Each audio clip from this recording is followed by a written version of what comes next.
আসসালামু আলাইকুম সুপ্রিয় দর্শক বন্ধুরা, কেমন আছেন? আশা করি ভালো আছেন। আজ আপনাদের সাথে বলবো মেস্তা নিয়ে।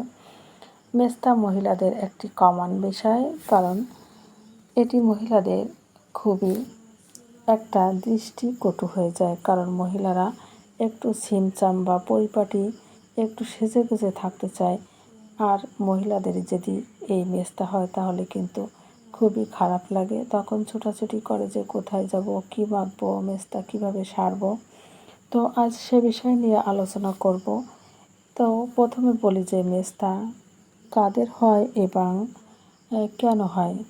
এই মেস্তা হওয়ার কয়েকটা কারণ রয়েছে।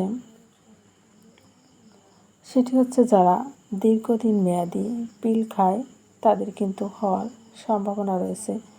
এছাড়াও এটি হওয়ার আরেকটি বড় কারণ রয়েছে, সেটি হচ্ছে মহিলাদের যে মেনস্ট্রুয়েশনটা বন্ধ হয়ে যায় একটা নির্দিষ্ট বয়সে, যেমন 40 থেকে 50-এর ভিতরে। তখন কিন্তু তাদের যে হরমোন রিলিজ হয়, ইস্ট্রোজেন এবং প্রজেস্টেরন, এই দুটো বন্ধ হয়ে যায়। আর এই দুটো বন্ধ হয়ে যাওয়ার কারণে তাদের শরীরে যে উত্তাপ, একটা টকবগে যে রক্তের গ্ল্যামার বা উজ্জ্বলতা, সেটি কিন্তু নষ্ট হয়ে যায়। আর সে কারণেই তাদের মুখে এই মেস্তা পড়তে দেখা যায় বা একটা ছাপ দেখা যায়, কারণ রক্তের উজ্জ্বলতা কমে যায়, অর্থাৎ হিমোগ্লোবিনও কমে যায়। আর একটা ব্যাপার হচ্ছে যারা দীর্ঘদিন মেয়াদি পিল বা জন্ম নিয়ন্ত্রণ ট্যাবলেট খায় তাদেরই কিন্তু হওয়ার সম্ভাবনা রয়েছে।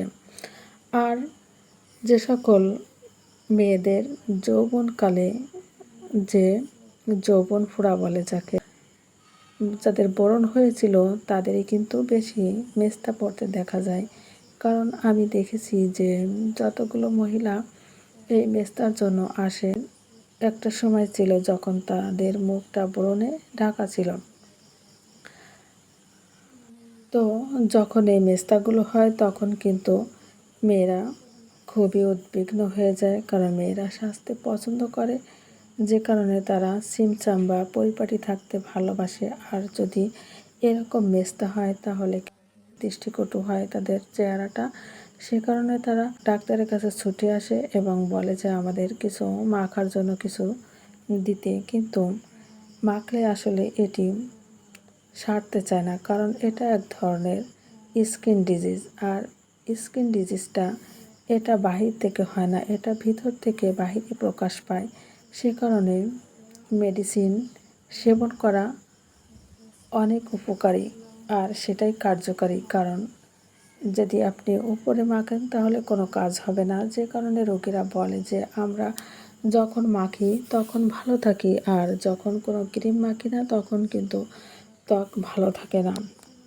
তাই বলবো যে আপনারা ক্রিম না মেখে আপনারা মেডিসিন খেতে পারেন। আর হোমিও অনেকগুলো মেডিসিন রয়েছে যেগুলো খুবই কার্যকারী। তো আজ আমি একটি মেডিসিনের কথা বলবো, যেটি হচ্ছে সিপিয়া। এই সিপিয়া মেডিসিনটা খুবই কার্যকারী একটি মেডিসিন, যেটি সেবন করলে ভিতরে যে চর্মরোগটা রয়েছে সেটা বেরিয়ে এসেছে, সেটা ভিতর থেকেই ভ্যানিশ করে দিতে পারে।